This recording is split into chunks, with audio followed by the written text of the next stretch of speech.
Bueno, buenos días. Hoy vamos a este, dar la clase de pared abdominal y del tema de hernias. Comenzamos con la patología de la pared abdominal.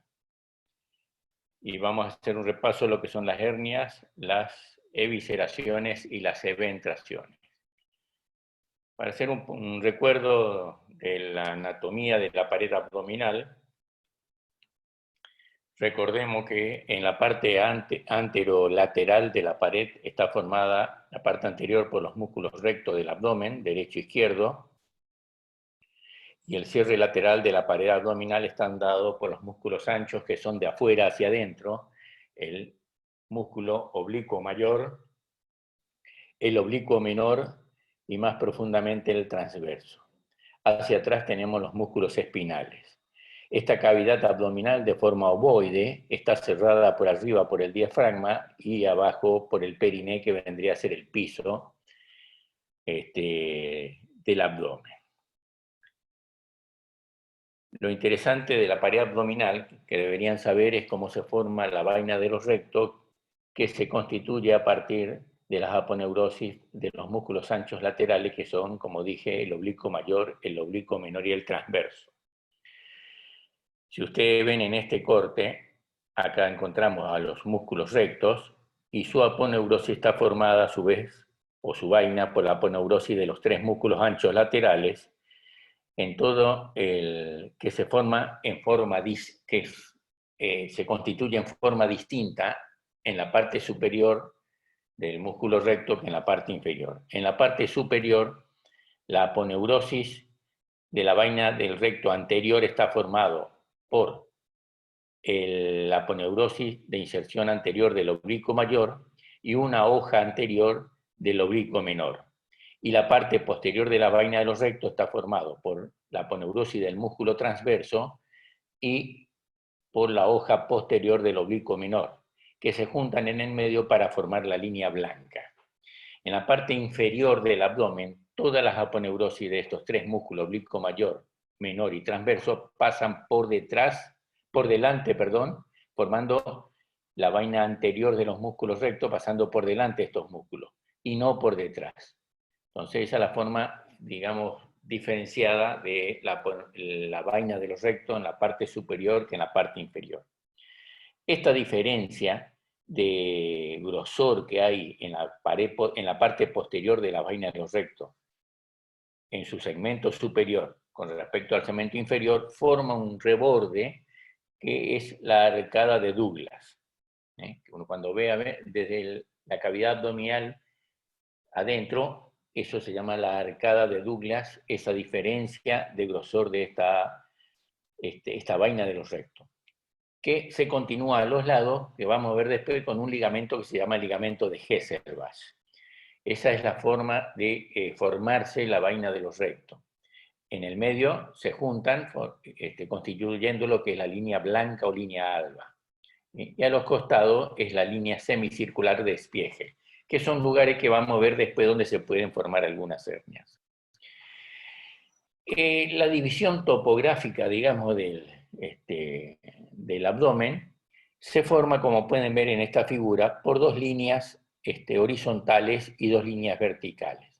Las dos líneas horizontales paralelas son la superior, que pasa por el reborde costal, y la inferior, que pasa por las crestas ilíacas abajo. Y las dos líneas verticales son dos líneas hemiclaviculares que bajan, digamos, en forma virtual desde la mitad de la clavícula. Y eso divide en en 9 cuadrantes, que son el hipocondrio derecho, el epigastrio y el hipocondrio izquierdo en la parte superior. En la parte media, el mesogastrio con flanco derecho y flanco izquierdo, y en la parte inferior, el hipogastrio con la fosa ilíaca derecha y la fosa ilíaca izquierda. Y esto nos da idea de los órganos que están adentro. En el hipocondrio derecho, por ejemplo, vamos a encontrar el hígado y las vías biliares; en el hipocondrio izquierdo, el vaso y la cúpula gástrica; en el flanco derecho, el colon ascendente; en el flanco izquierdo, el colon descendente; en el mesogastrio vamos a tener las asas intestinales; en el epigastrio, el estómago y parte del hígado; en el hipogastrio, la vejiga; En la fosa ilíaca derecha el ciego y el apéndice, en la fosa ilíaca izquierda el colon sigmoide, etc. Es una forma de división topográfica de la pared abdominal. Pero una vez que entramos en la cavidad abdominal, esta sobre todo es una división que manejamos los cirujanos, el colon transverso divide al abdomen en una parte superior, que es la región supramesocolónica, y una parte inferior por debajo del colon transverso, que es la parte inframesocolónica. La parte supramesocolónica está a su vez dividida en lo que es la celda sufrénica derecha, la celda sufrénica izquierda y en la parte media del epigastrio. Por debajo del colon y el mesocolon, en digamos la porción inframesocolónica, tenemos el colon ascendente que limita hacia afuera el parieto cólico derecho, el colon descendente con el parieto cólico izquierdo. Y en la parte central, el mesenterio, que tiene una dirección que va de arriba hacia abajo y de izquierda hacia derecha, divide esta parte central en dos espacios, a su vez, que es el mesentérico cólico derecho y el mesentérico cólico izquierdo.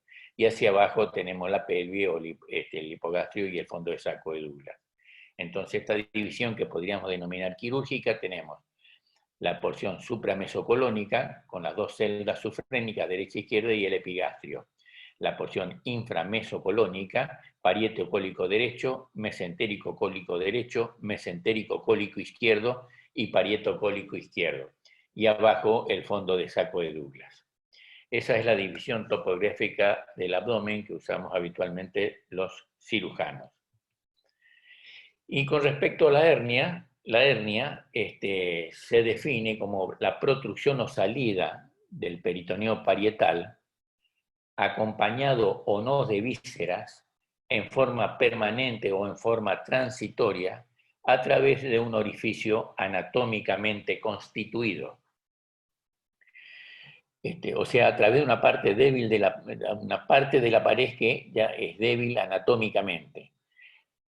Esto difiere de lo que es la eventración, que vendrían a ser lo que se denominan hernias incesionales, que vamos a ver en la próxima clase, que se forma a partir de una, digamos, de una cicatriz o de alguna anomalía de la pared que es patológicamente constituida. Entonces, difiere la definición de la eventración con respecto a la hernia, que en la eventración es la protrusión o salida del peritoneo parietal acompañado o no de víscera en forma permanente o transitoria a través de un orificio patológicamente constituido. Esa es la definición de eventración. Pero la hernia es a través de un orificio anatómicamente constituido. Y acá tenemos, por ejemplo, lo que es una hernia inguinal, que sale a través del conducto inguinal. Vamos a ver después las distintas clasificaciones, que es la más común de las hernias, la que sale digamos, en la región inguinal. Entonces, de acuerdo por dónde va a salir la hernia, se la denomina. Esta es la clasificación topográfica. Tenemos la hernia inguinal, que sale a través del conducto inguinal, la hernia crural, la hernia umbilical, la hernia epigástrica. Vamos a ir viendo después cada una de estas, la hernia de Spiegel, obturatriz, lumbar, isquiática, etcétera, por donde sale la hernia, lleva el nombre topográfico. Pero vamos a ir a la más común, primero, que es la hernia inguinal. Recordemos en anatomía lo que es el cuadrilátero de Fouchot, que está dividido por dos líneas horizontales y dos líneas verticales. A su vez, arriba la línea horizontal que une las dos espinas ilíacas anterosuperior, y la línea inferior, que es una línea horizontal que pasa por la espina del pubis. Y a su vez hay dos líneas perpendiculares, una que pasa 1 centímetro por dentro de la espina ilíaca anterosuperior y otra que pasa a 1 centímetro por fuera de la línea media. Esto es el cuadrilátero de Fouchot, que es este señor que está acá con una peluca. A su vez, el pliegue inguinal divide esta zona en una zona superior o inguinal, que pertenece a la parte inferior del abdomen, y una zona inferior o crural que ya pertenece a la raíz del músculo. En este cuadrilátero de Foucault van a salir las hernias inguinales en la parte superior y las hernias crurales en la parte, digamos, inferior, en la parte del músculo. Vamos al conducto inguinal. La hernia inguinal es la más frecuente de todas las hernias que ocurren, y está formada como si fuera un zaguán, como ven acá, por 4 paredes, una anterior, una pared posterior, una pared superior o techo, una pared inferior o piso. Tiene una puertita posterior u orificio posterior y una puerta anterior u orificio anterior o interno porque está hacia adentro. La dirección de este trayecto inguinal va de arriba hacia abajo, de afuera hacia adentro y de atrás hacia adelante.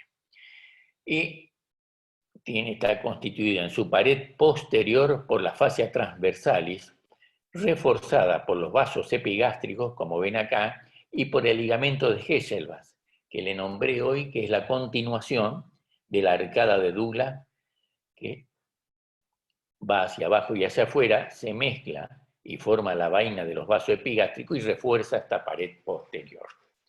Entonces la pared posterior está formada básicamente por la fascia transversalis, reforzada por los vasos epigástricos y el ligamento de Hesselbach. La pared anterior está formada, esta pared, por la aponeurosis del oblicuo mayor. El oblicuo mayor que viene se transforma en una aponeurosis y tiene unas inserciones en el pubis que son los pilares, que vamos a ver después cómo se forma. Hay un pilar interno, un pilar externo y un pilar posterior que se cruza al lado contralateral. La pared o borde superior está formado por el borde inferior del oblicuo menor y del transverso, que en algunas ocasiones se juntan los dos músculos y forman lo que se denomina el tendón conjunto. Ese es el techo o borde superior.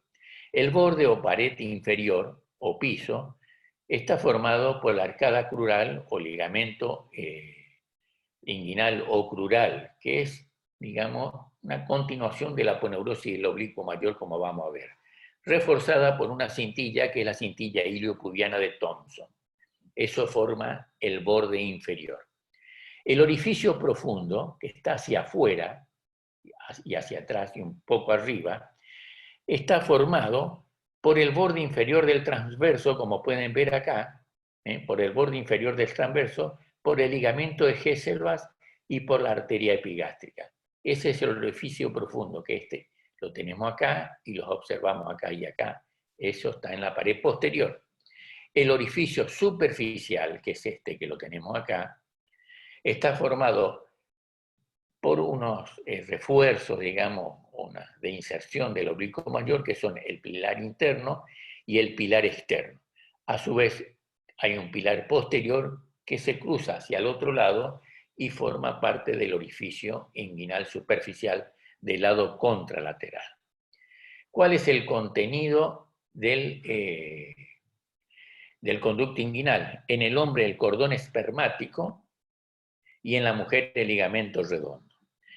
Estos orificios, este trayecto inguinal, se forma por el descenso de las gónadas hacia las bolsas durante la vida embrionaria y fetal del individuo.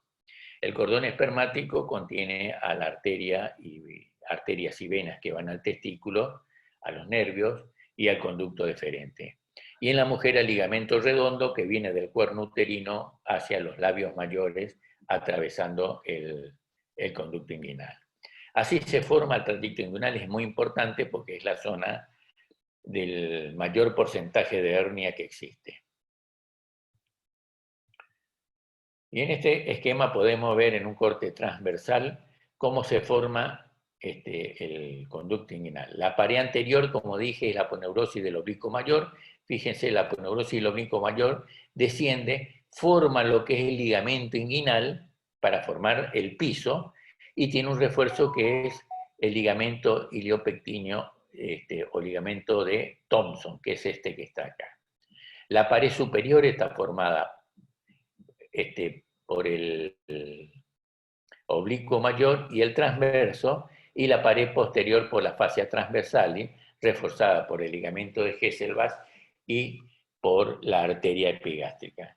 Es como se puede observar perfectamente en este esquema. Y esto un poquito más de lo mismo, como se forma abajo la aponeurosis y el oblicuo mayor, formando los pilares interno, externo, el pilar posterior que va al otro lado y el orificio superficial. ¿Cuáles son las partes de una hernia? Y vamos a ver después también cómo se clasifican las hernias inguinales. Una hernia va a tener, es como si fuera un globo. El peritoneo es como si ustedes soplaran el peritoneo un globo, el peritoneo se va inflando y va a tener un saco, que va a tener un cuello, que es el pico del globo, digamos, el cuerpo y el fondo del globo. Esa es la hernia. Entonces va a tener un saco, el cuello y el fondo. Y el contenido, cuando se coloca alguna víscera hacia adentro, lo más común es que sea el epiplón, formando lo que es un epiplocele. Puede ser intestino delgado, en forma total, que entre todo, digamos, la circunferencia del intestino delgado. Eso se llama enterocele total. O a veces le muerde un bordecito el intestino delgado, generalmente el borde antimesentérico, formando un enterocele parcial o hernia de Richter. Puede entrar el colon, derecho o izquierdo, depende del lado de la hernia, el apéndice, el divertículo de Mecker, formando una hernia de Littler, puede entrar el ovario en ese globo, en esa hernia. Y esta hernia, como la tienen acá, si usted agarra o el enfermo agarra la hernia y la empuja y la mete el contenido a la cavidad abdominal, se dice que es reductible. Cuando ustedes o el paciente se mete la hernia, la mete el contenido a la cavidad abdominal, se llama reductible. Si ustedes sacan la mano y la hernia quedó por un buen tiempo, las vísceras quedaron en su lugar, o sea, no vuelve a aparecer la hernia, se dice que es coercible. Si ustedes metieron toda la hernia y sacan la mano, pero vuelve a salir, se dice que es reductible, incoercible. Irreductible es cuando no la pueden volver a colocar a la hernia el contenido adentro de la cavidad abdominal. O sea, no entra, no la pueden meter ni ustedes ni el enfermo. Ahí se dice que son irreductibles. Si está el intestino metido en la hernia, y es irreductible, digamos, pero no hay alteración del tránsito intestinal ni del tránsito vascular, se dice que la hernia está atascada. Pero si hay alteración digamos, de la circulación de ese contenido, se dice que está estrangulada. Como pueden ver acá.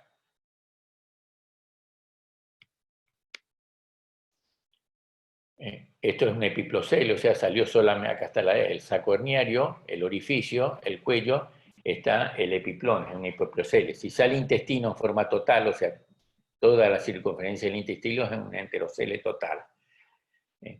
A veces está afuera, pero no está atascada, pero en ocasiones el intestino que sale, o la víscera que sale, se edematiza. Al edematizarse, comprime las paredes del intestino contra el anillo de la hernia, y primero, por la presión, comprimen primero las venas, entonces, y como la sangre sigue entrando por la circulación arterial, se congestiona más, se hincha más esa víscera que está dentro de la hernia, y termina esa presión comprimiendo también la arteria.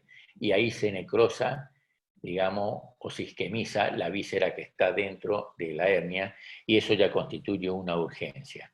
En ese caso, se dice que la hernia es estrangulada. En este caso está atascada, pero en este caso está estrangulada, constituyendo ya una verdadera emergencia. No una urgencia, sino una emergencia.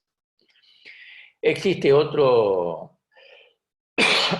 entidad un poco más compleja, que son las hernias por deslizamiento, que es cuando se va desperitonizando la víscera, sobre todo el colon, se observa con más frecuencia en el colon izquierdo, en grande hernia en paciente añoso con hernias muy antiguas.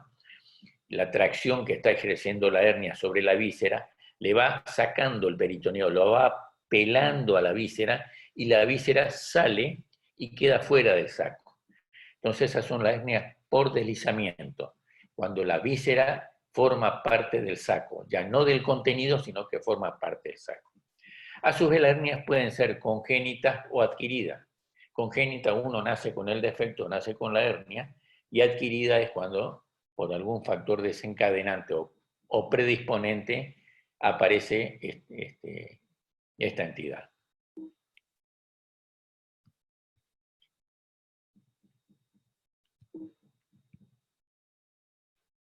Espera que se me trabó la computadora.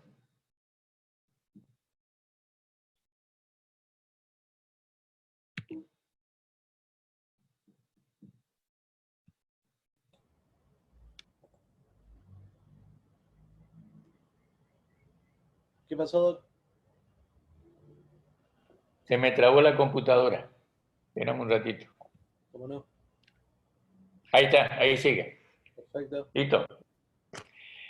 Bueno, ¿cómo clasificamos la hernia? Esta pared posterior, como dije hoy, está dividida por el ligamento de Hesselbach. Si la vemos de adentro, esto es el ligamento de Hesselbach y estos son los vasos epigástricos. Esta es la arcada crural y abajo tenemos los vasos ilíacos que después externos que se transforman en femorales. Las partes débiles de esta pared posterior son donde está el orificio, por supuesto, y la pared posterior. Las hernias se clasifican de acuerdo a si salen por dentro o por fuera de los vasos epigástricos. Si salen a través del orificio profundo y entran en el conducto inguinal, el saco herniario, son las hernias indirectas u oblicuas externas o intrainguinales o hernias anteriores. Si sale por fuera, por dentro de los vasos epigástricos a través de la pared posterior, o sea, que esa pared posterior es débil porque está formada por la fascia transversalis, solamente reforzada por los vasos epigástricos. Si empuja la pared posterior hacia adelante, son las hernias retroinguinales o hernias directas, porque empuja y sale en forma directa. Y si sale tanto por el orificio interno como por la pared posterior, o sea, por los dos lados, se llama hernia en pantalón porque tiene la forma de un pantalón. Las hernias que salen a través del conducto inguinal, las intrainguinales o indirectas u oblicua externa, si la hernia del saco herniario sale, pero todavía está dentro del conducto inguinal, se llaman hernias funiculares. Si la hernia ya llega al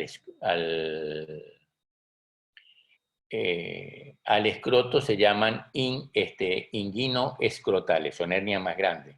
A veces se insinúa nomás en el orificio y son las puntas de hernia. Cuando uno mete el dedo en el conducto inguinal, toca abierto el orificio profundo y la hernia es chiquita, digamos. Entonces las intrainguinales o indirecta externa pueden ser punta de hernia, si es chiquita, funicular, si queda dentro del trayecto inguinal, o inguino escrotal, si llega hasta las bolsas, hasta el escroto. Y en las mujeres, en ese caso, serían las inguinolabiales. La retroinguinal, o sea, la posterior, la directa, esta que sale por la pared posterior, puede ser saculares si tienen saco, como toda hernia. A veces una bola de grasa y son las lipomatosas. Y a veces con contenidos viscerales y son las hernias viscerales. Entonces las retroinguinales se dividen en saculares, lipomatosas o viscerales. Y las otras son las mixtas, que son en pantalón. Las hernias por deslizamiento son las parasaculares, las saculares o intersaculares. Esto tienen ya un poquito menos importancia porque son muchísimas más raras, las hernias por deslizamiento. Cuando uno opera una hernia y vuelve a salir, es lo que se denomina las hernias recidivadas. Entonces, resumiendo, las hernias intrainguinales o indirectas u oblicuas externas salen por fuera de los vasos epigástricos. La hernia retroinguinal, directa u oblicua interna, salen a través de la pared posterior. ¿Estamos de acuerdo ahí?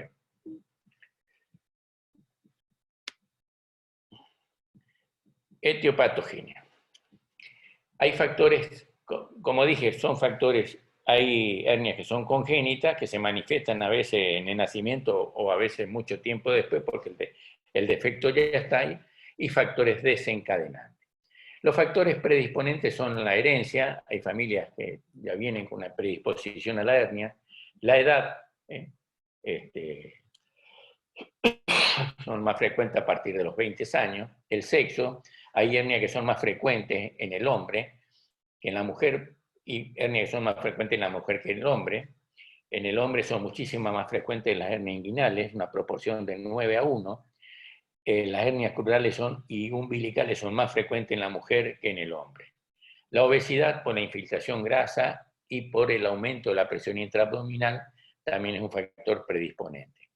Y los factores desencadenantes son cualquier esfuerzo laboral que pueda hacer uno, pues la tos, la disnea, la constipación, disuria, trabajo forzado, etcétera, son los factores desencadenantes para producir una hernia. El examen físico de una hernia se debe hacer siempre después del interrogatorio. Con el enfermo a veces viene con que, doctor, me salió un bulto en la región inguinal, o a veces ya sin saber que tenía una hernia, se le atascó una hernia y viene en forma aguda. Pero generalmente viene con que tiene un bulto, con una molestia, a veces con dolor en la región inguinal, y ustedes lo deben observar de pie. Las hernias chicas, sobre todo, uno la observa mejor de pie que acostado, la debe observar de pie, acostado, y hacer los diagnósticos diferenciales. El paciente de pie, acá pueden ver en una mujer lo que es una hernia inguinal, en el hombre, y una vez que el enfermo está relajado, acostado está relajado, le hacen la palpación de la hernia. Generalmente en el hombre hay que agarrar un poco de la piel del escroto y tratar de meter el dedo, como se está haciendo acá. Se agarra la piel, se dobla un poco la piel y se coloca el dedo para tratar de tocar el orificio superficial y tratar de entrar en el conducto. La maniobra de Andrews es que uno mete el dedo dentro del canal inguinal y le hace hacer fuerza al enfermo. Si la hernia le toca en la punta del dedo, es porque es una hernia que está viniendo a través del canal inguinal, es una hernia indirecta u oblicua externa.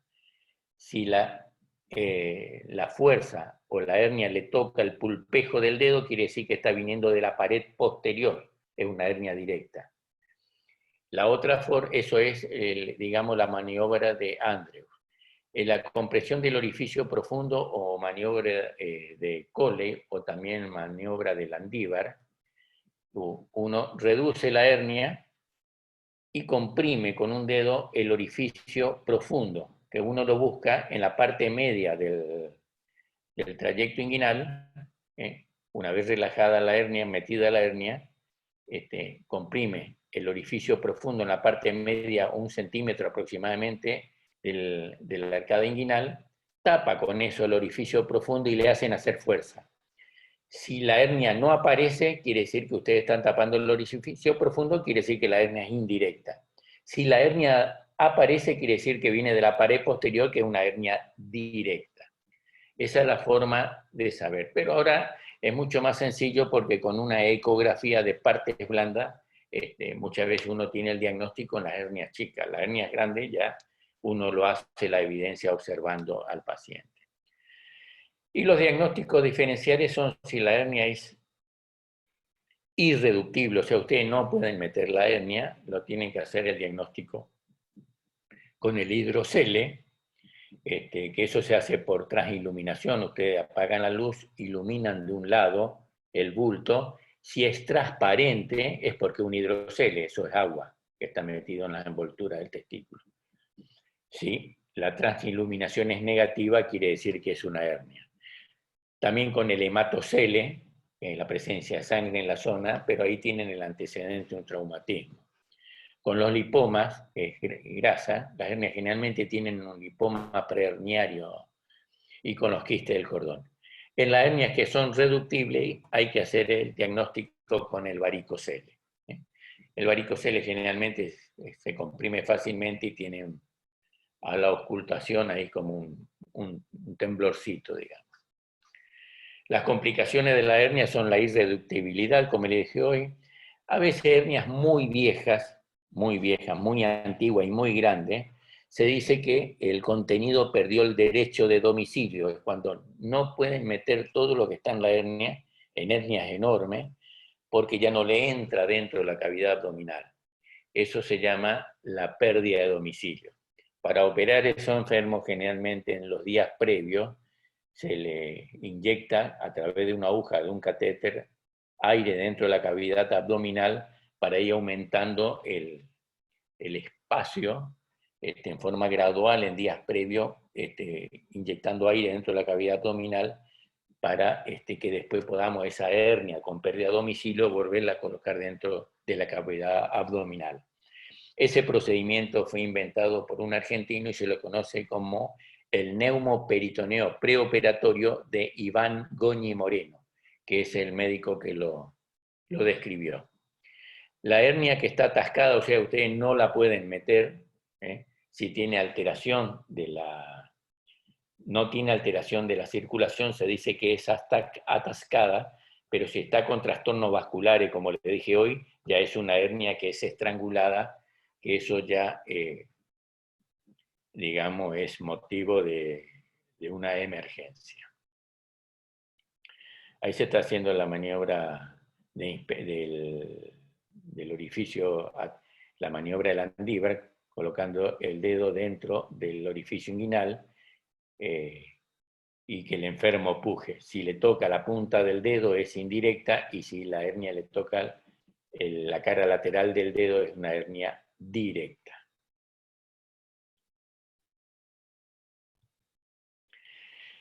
La hernia de Richter es cuando es una enterocele parcial, o sea, el borde antimesentérico nomás del intestino quedó atascado. Si entra todo es una enterocele total. La hernia en doble asa, que es la de hernia de Maid, fíjense cómo sale el intestino, vuelve a entrar y vuelve a salir haciendo como una W, y lo que está necrosado muchas veces es lo que está dentro del abdomen. El tratamiento depende si las hernias no son complicadas, donde ustedes le pueden hacer todos los estudios que quieran y que el enfermo se opera cuando quiera, pero hay que decirle que hay dos problemas con la hernia, un problema que es crónico, que es cada vez más grande y más difícil de reparar, y el otro problema que puede ser agudo, que es que se le atasque o se le estrangule una hernia. Si el enfermo viene con una hernia no complicada, se opera cuando quiera, después de todos los estudios que uno le hace, y de sacar las comorbilidades que puede tener el enfermo, o sea, si es obeso, que adelgace un poco, si el enfermo está con tos o tiene una bronquitis crónica, mejorarle el estado respiratorio para que en el postoperatorio ese esfuerzo continuo no le haga recidivar la hernia. Lo mismo en los enfermos que son prostáticos o tienen disuria, tratar primero la parte prostática para que después no llegue a una recidiva por un mal manejo de las comorbilidades que puede tener una hernia. Lo mismo a los constipados crónicos, que regularice el hábito defecatorio para que el postoperatorio sea sin complicaciones. Ahora, si la hernia viene encarcerada o estrangulada, es una situación de emergencia y debe ser operado. Y muchas veces hay que solucionar o resecar una porción de intestino que está isquémico. Eso ya es una urgencia o una emergencia. La anestesia puede ser con anestesia local, con bloqueo espinal, raquidia o peridural, o anestesia general, depende del procedimiento o del tipo de cirugía que le van a hacer. Lo que sí es aconsejable, y es una norma hace varios años, usar siempre malla. Siempre se refuerza con alguna malla, que son materiales sintéticos que sirven para reforzar y para evitar, aumentar la fibrosis de la zona, se coloca entonces lo que es una prótesis o malla, que hay de varios tipos y de varios elementos. La más común son las que vienen de polipropilene. Hay, dependiendo del tipo de hernia o del tipo de reparación que uno le quiera hacer. Los principios generales del tratamiento quirúrgico: hay que reducir el contenido, volverlo a colocar dentro del abdomen, hay que tratar el saco, o sea, sacar siempre el saco y reparar la pared abdominal, que el concepto actual es colocar siempre una malla. Y las técnicas son las técnicas convencionales y las técnicas que están muy de moda ahora, laparoscópica.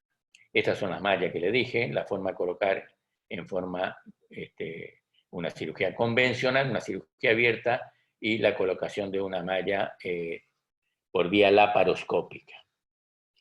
En las convencionales habían técnicas. Si uno agarraba, ¿se acuerdan los tres músculos, oblicuo mayor, oblicuo menor y transverso? Si ustedes vuelven a colocar el cordón en el medio, o sea, con el oblicuo mayor adelante y el transverso y el oblicuo menor por arriba y por detrás, se llamaba reconstrucción medio funicular o anatómica. Si uno coloca todos los tres músculos por delante del cordón, era la técnica prefunicular o de Mugnay-Aguilar. Esto no hace falta que lo sepan, sino en forma de concepto general. Y si ponían los tres músculos por detrás y dejaban el cordón en el lugar subcutáneo, es la técnica retrofunicular de Potengi y Rufino Quieto. Pero la que se usa ahora es la técnica de Lichtenstein, que es una técnica tension free, o sea, sin tensión. Antes reforzábamos bien el músculo, cosíamos bien fuerte, pero eso predisponía a mucha recidiva. Ahora la técnica es colocar una malla y no coser con tensión, dejar eso, digamos, en forma floja, pero reforzada con la malla. Y las técnicas laparoscópicas, que son mucho más cosméticas y mucho más, menos dolorosas, y generalmente se operan con 3 orificios, uno de 1 centímetro para la óptica, que va escondido dentro del ombligo, y 2 de 5, que hay 2 técnicas, que es la técnica TAP y la técnica TEP. La técnica TAP es la transabdominal preperitoneal, o sea, uno entra en la cavidad abdominal, baja el saco por vía intraabdominal, mete el saco y pone la malla delante, y se cierra el peritoneo con el saco por detrás de la malla. Y la técnica TEP, que no entra en la cavidad abdominal, sino que hace toda la disección por detrás del músculo recto, entre el músculo recto y su vaina posterior, y coloca la malla en ese espacio, sin entrar a la cavidad abdominal.